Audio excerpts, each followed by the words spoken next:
Genre Fiction, Level F, Lesson 15. At the end of this lesson, you will be able to identify and understand common features of fiction, including characters, setting, problem, and theme.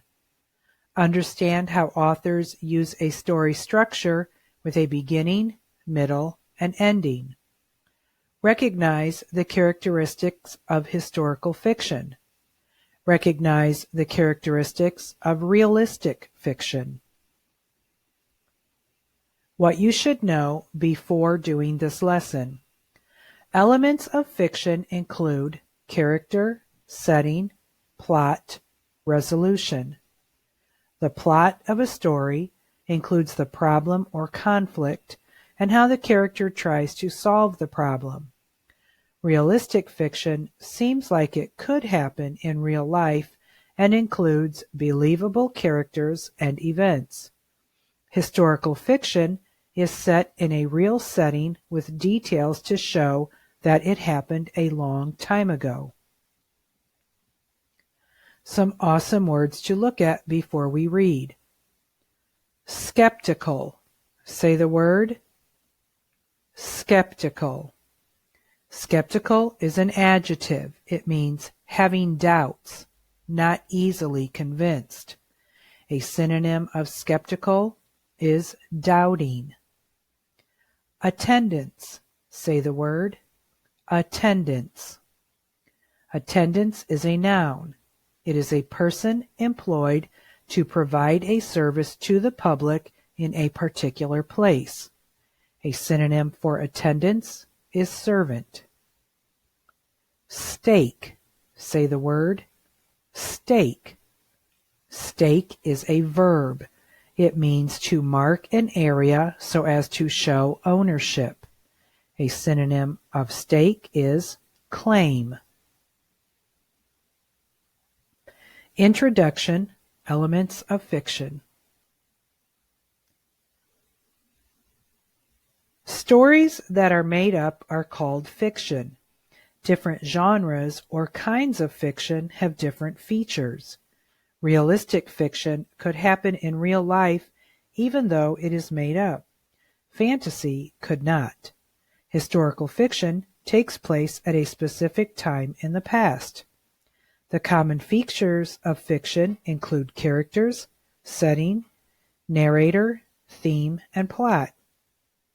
A story is built around a problem. Stories have a beginning, a middle, and an ending. The author introduces the characters and sets up a problem in the beginning. In the middle, the characters deal with the problem and work toward a solution. In the ending, the problem is resolved and the story finishes. Let's take a look at an excerpt from a story called Try Again. Follow along. It reads, "My little brother believes everything I tell him.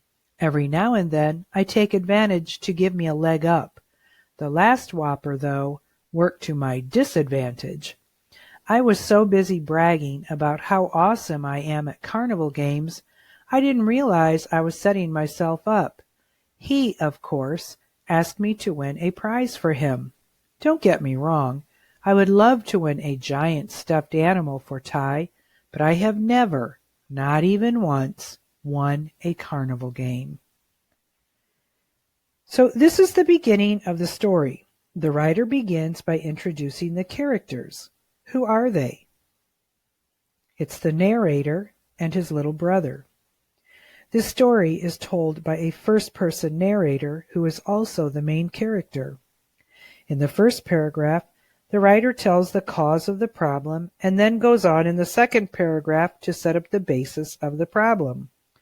The narrator traps himself because his bragging about winning carnival games encourages his little brother to ask him to prove he can win a stuffed animal for him. In the middle of the story, the writer will develop the problem and work toward a solution. In the ending, the problem will be resolved one way or another.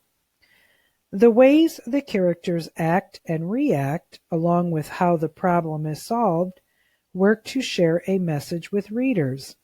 You can determine the theme of the story by thinking about what the characters learned. The theme to this story is probably something to the effect of "be honest" or "don't stretch the truth." Here is what a fiction story map looks like. It shows all of the elements of a fiction story. In the beginning, the writer usually introduces the characters and the setting. Then the conflict is introduced. In the middle of the story, we have what's called the rising action. These are the attempts that the character takes to solve the conflict. When the character finally faces the problem and cannot avoid it anymore, is the climax of the story. After the climax or the turning point, the falling action begins, and this is where the writer tells the readers about the results of the conflict being resolved, which leads to the end of the story where the resolution is explained. Follow along and listen as I read Joining the Rush. "Take a look at this!" Caleb excitedly pointed to a flyer hanging from a lamp post. It was for ship passage from New York City to California. The year was 1849. Colin shook his head and noted that passage for one of them was more than all the money they had put together. "Besides, you know I hate water," Colin sighed. He knew New York City wasn't the dream they had hoped it would be, but he wasn't ready to give up yet. Farming was hard, but city life turned out to be harder. He couldn't even imagine what gold mining would be like. Caleb would not be stopped. The next day he showed Colin a notice about a wagon train heading west. He pointed out that very little water would be involved in this trip. "We sold our wagon and mule a month ago to move here, Caleb," Colin said. "It doesn't make sense." Caleb became defiant. He was determined to head west, with or without his twin brother. Colin finally gave in. The two started making plans to join the next wagon train of gold seekers in Kansas. They had a ways to go on their own. They bought a mule and wagon and packed their few belongings. They headed to California. Caleb had never been so excited. That excitement did not last long. The trip was difficult. It was nearly impossible, in fact. The first few weeks were rainy and chilly. Then the weather changed drastically. The scorching heat would not let up, even at night. When they reached the Rockies, Caleb got deathly ill with mountain fever. Colin worried he wouldn't survive, but he did. It slowed their progress, turning a 4-month trip into a 6-month trip. They finally arrived in Sacramento. Colin had never been so happy to see a city. The next day they returned to the mountains to find and stake a claim. "Imagine how rich we'll be," Caleb said with renewed excitement. Colin certainly hoped it panned out, but he was satisfied with the beautiful surroundings in the meantime. Practice 1. Story structure. Fiction is usually ordered chronologically. That means the events are presented in time order. The time order spans the beginning, middle, and ending of a story. Who are the characters in this story? Caleb and Colin. Where and when does the story take place? New York City, 1849. The writer sets up a problem in the beginning. What is the problem? Caleb wants to join the gold rush, but Colin does not want to. The problem is resolved in the ending. What do you think will happen after the story ends? Many stories leave readers wondering how things turn out. Practice 2. Historical fiction. All stories follow the same basic plot structure. Historical fiction tells a made-up story, however. The story takes place in a real setting. Writers of historical fiction sometimes tell stories about made-up characters. They might also tell made-up stories about real characters from history. When does this story take place? 1849. The year 1849 is important because the California gold rush took place that year.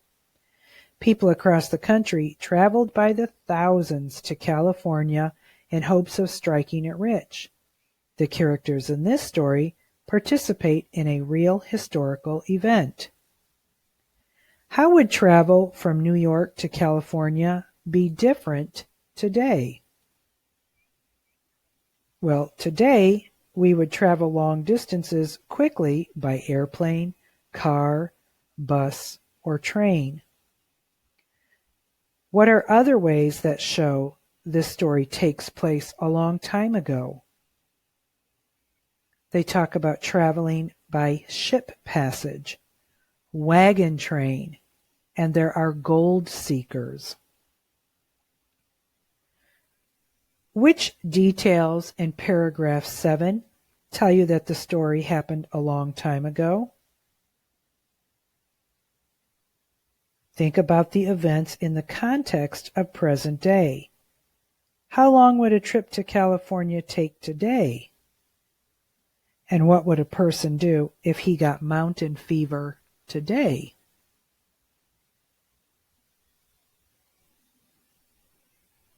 In paragraph 7, we know this happened a long time ago because the length of the trip, the seriousness of an illness without modern medicine, and the type of illness that Caleb had gotten. Practice 3. Realistic fiction. Follow along and listen as I read. Try again. My little brother believes everything I tell him. Every now and then I take advantage to give me a leg up. The last whopper, though, worked to my disadvantage. I was so busy bragging about how awesome I am at carnival games, I didn't realize I was setting myself up. He, of course, asked me to win a prize for him. Don't get me wrong, I would love to win a giant stuffed animal for Ty, but I have never, not even once, won a carnival game. Jamal is going to win a giant stuffed animal for me at the fair next week, Ty declared. Dad looked skeptical. Mom shook her head. I tried to look confident, but failed miserably. I hoped Ty would forget. He didn't. Every time he saw me, he asked which game I was going to win. I told him I would have to check things out at the fair. In the meantime, I checked my piggy bank. I knew I would be spending my life's savings trying to get that giant stuffed animal for Ty. Maybe one of the attendants would take pity on me. That seemed like my only hope. The fair arrived and we went. Mom and Dad wished me luck. I tried to dodge Ty to see if I could just buy a prize. I couldn't shake him. I kept playing, but I lost every game. Despite a look of disappointment, Ty said, "It's okay, Jamal. I don't need a stupid animal anyway." That made me feel even worse. I had lied and disappointed him, and he was trying to make me feel better. I had to do something. I had the perfect idea. There was a game I could win for sure.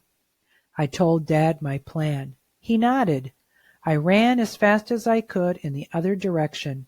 It took only 5 minutes. As I returned to my family, I could see the smile stretch across Ty's face. He started jumping up and down. "For me?" he asked incredulously. "For you," I said, as I handed him a bag of 5 goldfish. I was the hero for the day, and I promised myself to try not to disappoint this little guy ever again. Realistic fiction follows the same story structure as other fiction. It has a beginning, middle, and ending. Realistic fiction tells a story that could happen in real life. The characters are believable. They act like real people sometimes do. Look at paragraph 3 from the story Try Again. Which characters are described in this paragraph? We have the brothers Jamal and Ty and their mom and dad. What about the characters' actions and reactions? Are they believable? This seems like a real-life conversation. I can clearly imagine how excited Ty is, how nervous Jamal feels, and how skeptical their parents are. Look at paragraph 6. What kind of character is Ty? How does he feel about Jamal? He still looks up to him and doesn't want him to feel bad. Let's review the concepts of this lesson. Most fiction is organized chronologically with a beginning, a middle, and an end. The plot focuses on a problem or conflict and working towards a resolution. Historical fiction is set in the past in a real location. Awesome words we read were skeptical, attendance, and stake. Assignment. You'll want to pause the video here. To complete the crossword puzzle, read the clues to the words. Use the words from the word bank.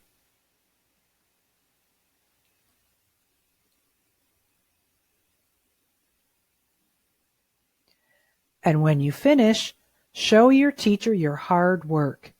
Bring the completed paper to the next Zoom class or take a picture and upload it onto Canvas.